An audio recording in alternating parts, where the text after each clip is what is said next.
오늘 부활의 아침에 하나님이 우리에게 주시는 말씀은 요한계시록 5장입니다.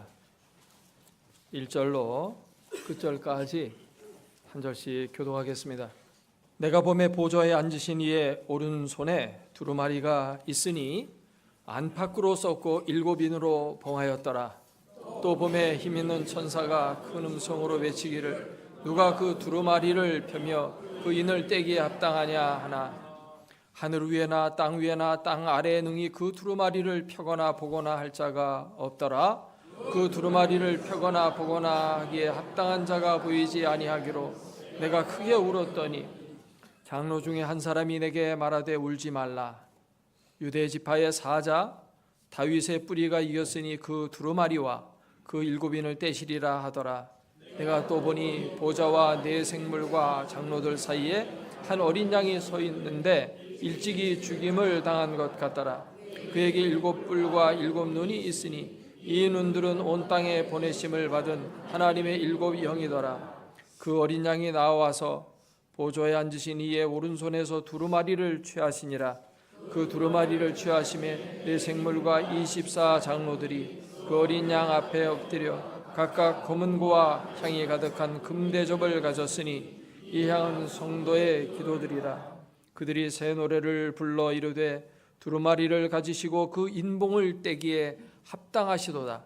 일찍이 죽임을 당하사 각 족속과 방언과 백성과 나라 가운데서 사람들을 피로 사서 하나님께 드리시고 그들로 우리 하나님 앞에서 나라와 제사장들을 삼으셨으니 그들이 땅에서 왕 노릇하리로다 하더라.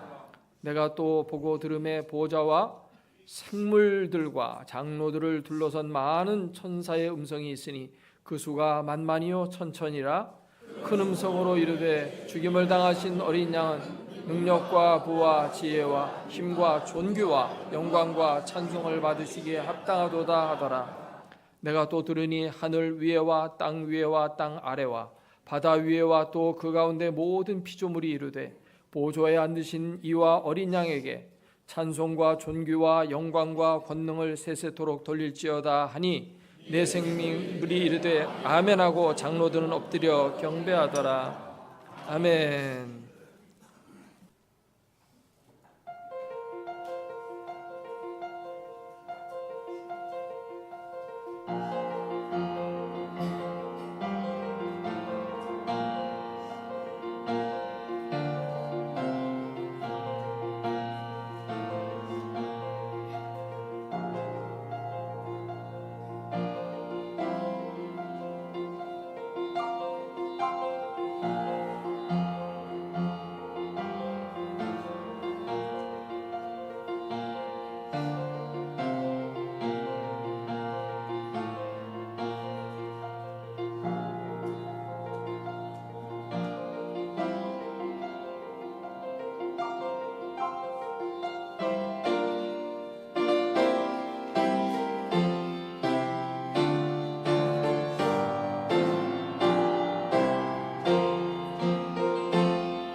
우리 주 예수 그리스도께서 사망의 권세를 이기시고 부활하셨습니다.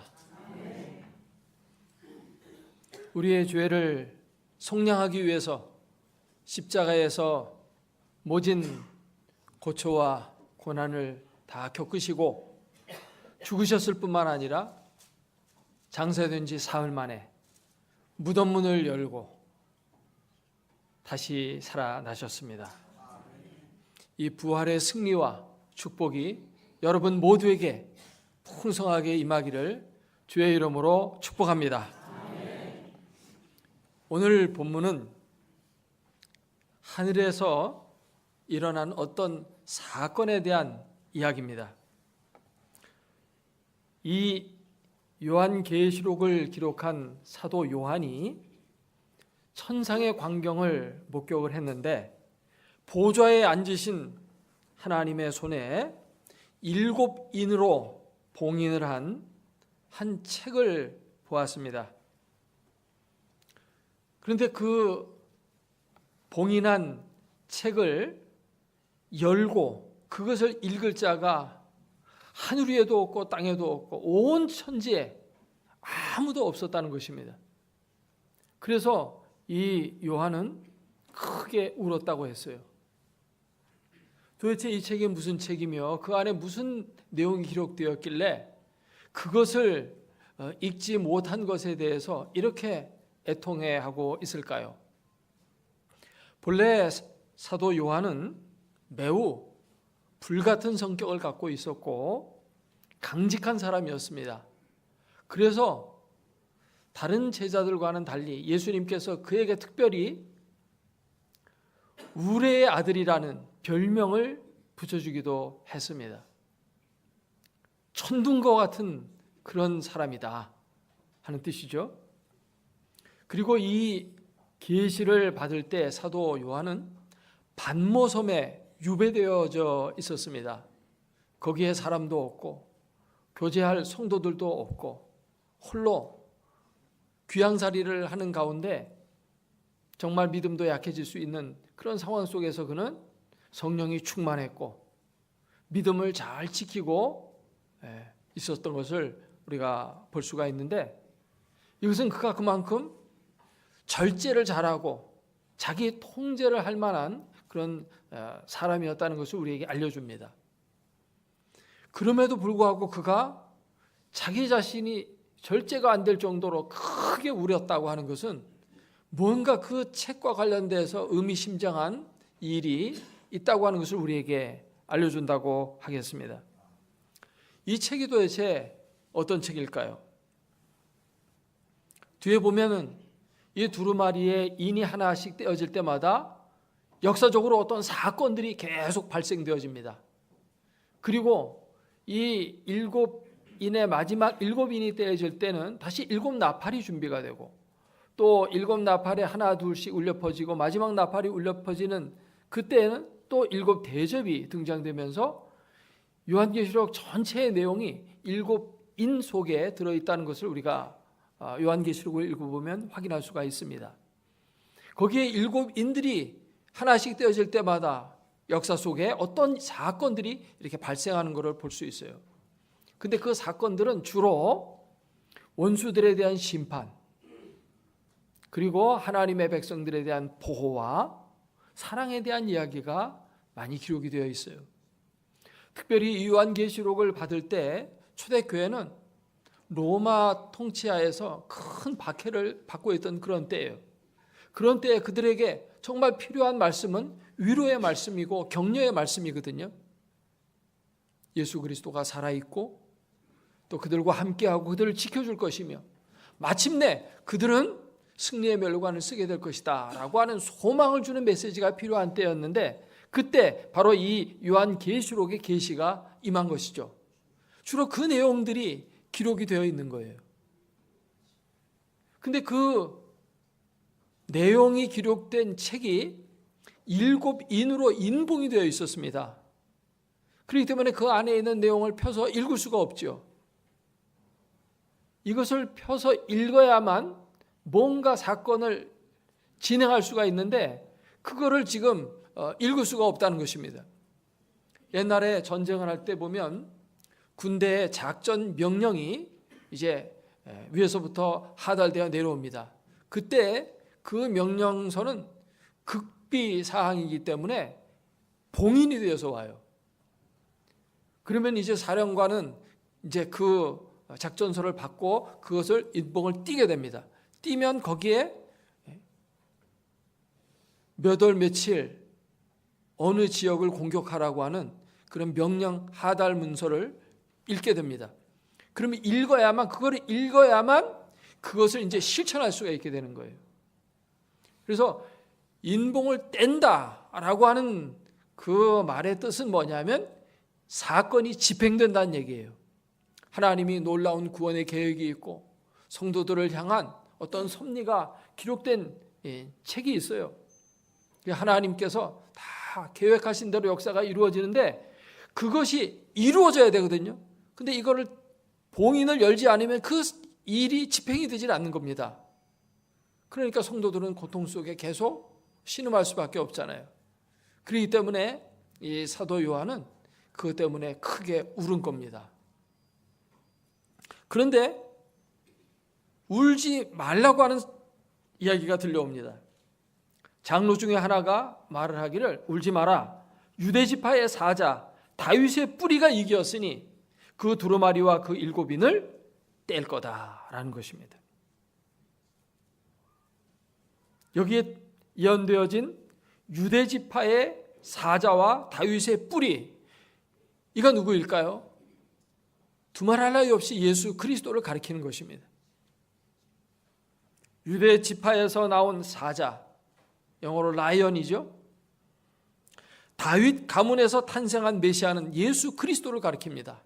그가 이겼기 때문에 그 하나님의 손에 들려진 두루마리 책을 인봉을 뗄 거라는 것입니다. 이겼다는 것은 무엇을 이겼다는 뜻일까요? 예수님께서 귀신을 내어 쫓고 병자를 고쳤다, 그거를 말하는 것일까요? 예수님이 사탄의 시험을 이겼다, 그거를 말하는 것일까요? 그것들은 그게 큰 일이 아닙니다. 정말 크고 거대한 역사를 뒤바꾸는 위대한 일이 있어요. 그것은 바로 죽음을 이긴 부활을 가리키는 것입니다. 아멘입니까? 예수님이 부활하셨기 때문에 그분이 뛴다는 것입니다. 예수 그리스도께서 부활하신 사건은 정말 천지가 개벽할 놀라운 사건이 아닐 수 없습니다. 예수님의 부활은 역사 속에서 3대 승리를 가져왔습니다. 첫째로는 죽음에 대한 생명의 승리를 가져왔습니다. 인류 역사상 위대한 인물들은 많이 있었지만 다 죽음 앞에서는 패배하고 말았습니다. 중국을 통일한 진시황은 영생불사의 불로초를 구해 먹었지만 그는 죽음을 이길 수가 없었습니다. 가장 거대한 영토를 차지했다고 하는 알렉산더 대왕도 죽음 앞에서는 무릎을 꿇고 패하였습니다. 오직 예수 그리스도 그분만이 인류 역사상 누구도 해내지 못한 죽음에 대한 승리를 이루어 내셨습니다. 두 번째로 예수님의 부활은 죄에 대한 의의 승리입니다. 불의한 세속 권력은 예수 그리스도를 무고하게 부당하게 십자가에 못 박아 처형시켰습니다. 불의가 승리하는 것처럼 보였습니다. 그러나 하나님께서 그를 다시 살리심으로 말미암아 불의에 대한 의의 승리를 보여주신 것입니다. 하나님께서 예수 그리스도를 다시 살리심으로 말미암아 불의와 죄는 결코 승리할 수 없다고 하는 사실을 우리에게 알려주신 것입니다. 마지막으로 예수님의 부활은 사탄에 대한 하나님의 아들의 승리입니다. 에덴 동산에서 아담이 선악과를 따먹고 범죄하였을 때 하나님께서 메시아를 통해서 구원을 베풀어 주실 것을 약속하셨습니다. 그것이 창세기 3장 15절 성경에 기록된 첫 복음의 메시지였습니다. 내가 너로 여자와 원수가 되게 하고 네 후손도 여자의 후손과 원수가 되게 하리니 여자의 후손은 네 머리를 상하게 할 것이요 너는 그의 발꿈치를 상하게 할 것이니라. 우리의 구원이 원수에 대한 멸망을 통해서 온다고 하는 사실을 예언하신 것입니다. 여기에 예언되어진 너는 뱀을 가리키고 곧 사탄을 의미하는 것인데 그 사탄을 깨뜨릴 자가 온다는 것입니다. 그 머리를 부숴버릴 분이 오신다는 겁니다. 근데 그 사탄도 만만치 않아요. 여자의 후손에 발꿈치를 물고 늘어질 겁니다. 그것이 십자가입니다. 그러나 발꿈치를 무는 정도로는 상대가 안 되는 거죠. 머리를 깨뜨리는 예수 그리스도, 여자의 후손으로 예수님이 오셨어요. 동정녀의 몸에서 태어나셔서 사탄에 대한 승리를 이루시고 우리에게 구원을 가져다 주신 것입니다. 그래서 예수님의 부활은 죄에 대해서, 죽음에 대해서, 사탄에 대해서 승리를 이룬 놀라운 사건입니다. 바로 이것을 말하는 것이에요. 그가 이겼다는 것입니다. 그렇기 때문에 그가 이제 7인을 떼고 역사책을 펼치실 것이라는 것입니다. 이 예수 그리스도 승리하신 이분은 여기 보니까 일찍 죽임을 당한 것과 같은 어린 양의 모습으로 나오고 있어요. 죽임을 당한 흔적이 바로 예수 그리스도에게 있음을 말해주는 것입니다. 부활하신 예수님은 그 십자가의 흔적을 몸에 가지고 있어요. 이 사건은 너무나도 중요한 것이기 때문에 없애지 않는 것 같습니다. 이 세상 살면서 뭐 다치고 못에 찔리고 그러면 상처가 있으면 우리가 부활하게 될 때는 그런 상처 다 없어질 겁니다. 그렇죠? 뭐 살다가 보면 기계 손가락이 잘라질 때도 있고 그럼 부활했을 때 그 상처 그대로 갖고 있으면 되겠어요? 다 원상복구 되겠지만 예수님의 십자가 사건은 길이길이 기억되고 모든 사람들이 그것을 보면서 십자가를 기억하라고 예수님이 그 상처를 그냥 가지고 계시는 거예요. 그래서 예수님 부활하셨을 때 제자들에게 나타나서 그 몸을 보여주셨습니다. 이 손에 못자국을 보라. 내 몸에 창자국 여기 손 한번 넣어봐라. 그리고 믿으라고 말씀하셨죠. 여기에 지금 요한계시록에 등장되고 있는 이 어린 양도 역시 일찍 죽임을 당한 것 같더라는 것입니다. 어떻게 알 수 있어요? 그 상처를 보고 아는 것입니다. 예수 그리스도께서 십자가를 지시고 다시 부활하심으로 말미암아서 예수님은 이제 하늘과 땅의 모든 권세를 가지게 되었습니다. 마태복음 28장 오늘 새벽에 함께 나눴던 말씀 가운데 예수님이 선포하신 말씀이 바로 그것이었습니다. 제자들을 향해서 이렇게 말씀하십니다. 하늘과 땅의 모든 권세를 내게 주셨으니 하늘과 땅의 모든 권세를 가지고 계셔요. 우리가 이 세상에서도 조그만 나라의 대통령이 되는 권세도 대단합니다만 온 우주에 대한 주권과 그 권세를 가지신 예수 그리스도의 그 놀라운 왕권 얼마나 대단합니까? 온 천지에 이런 분이 없는 거예요. 그러니까 그가 죽임당하고 승리하신 바로 그분이 이제 역사에 대한 기록이 적혀있는 두루마리를 뗀다는 것입니다. 빌립보서에도 보면 이와 같은 이야기가 나오죠. 예수님께서 죽기까지 복종하시고 십자가에 죽으셨는데 하나님이 그를 지극히 높였어요. 모든 이름 위에 뛰어난 이름을 주시고 하늘에 있는 자들과 땅에 있는 자들과 땅 아래에 있는 모든 자들로 하여금 모든 무릎을 예수의 이름 앞에 꿇게 했습니다. 그리고 모든 입으로 예수 그리스도를 주라고 시인하게 하셨다고 했습니다. 그분만이 그 인봉을 뗄 자격이 있는 분이시라는 것입니다. 이 예수 그리스도께서 이제 인봉을 떼심으로 말미암아 놀라운 구원의 역사가 새롭게 펼쳐짐으로 말미암아 예수 그리스도의 십자가와 부활은 인류의 역사를 둘로 가르는 분수령이 되는 거죠. 죽음이 왕노릇하던 시대가 끝나고 이제 생명이 왕노릇하는 새로운 시대, 원수들이 득세하던 시대가 끝나고 하나님의 백성이 보호를 받고 승리하는 시대가 열리게 된 겁니다. 이러한 역사를 이루시는 예수님의 모습이 오늘 본문에 보니까 이렇게 등장합니다. 7뿔과 7 눈이 있다고 했어요. 7뿔은 그의 능력을 가리키는 것입니다. 7 눈은 그의 지식을 가리키는 거예요. 눈으로 보거든요. 모든 것을 감찰한다는 거죠. 7이라는 것은 완전 숫자로서 완전히 다 모든 것을 안다는 거예요. 성령의 능력으로 그 모든 일을 이루시는 분이시라고 이렇게 말씀하고 있습니다. 예수 그리스도는 부활하신 이후에 이와 같은 권세와 능력을 가지고 오늘도 살아계셔서 여러분과 함께 계십니다. 십자가에 달리실 때 예수 그리스도는 나약했습니다. 그러나 부활하신 예수 그리스도는 7뿔과 7 눈을 가지시고 온 세상을 감찰하며 다스리며 통치하시는 분이 되셨습니다. 이 어린 양이 하나님의 보좌 앞으로 나와서 보좌에 앉으신 그 하나님의 손에 있는 두루마리를 취하시니까 갑자기 천국은 찬송으로 분위기가 반전됩니다.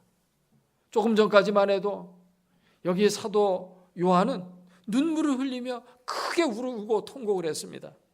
그런데 이 어린 양이 등장되니까, 승리하신 예수 그리스도가 등장되니까 갑자기 그 울음이 그치고 찬송으로 바뀌어지는 분위기가 등장이 되고 있는 것입니다.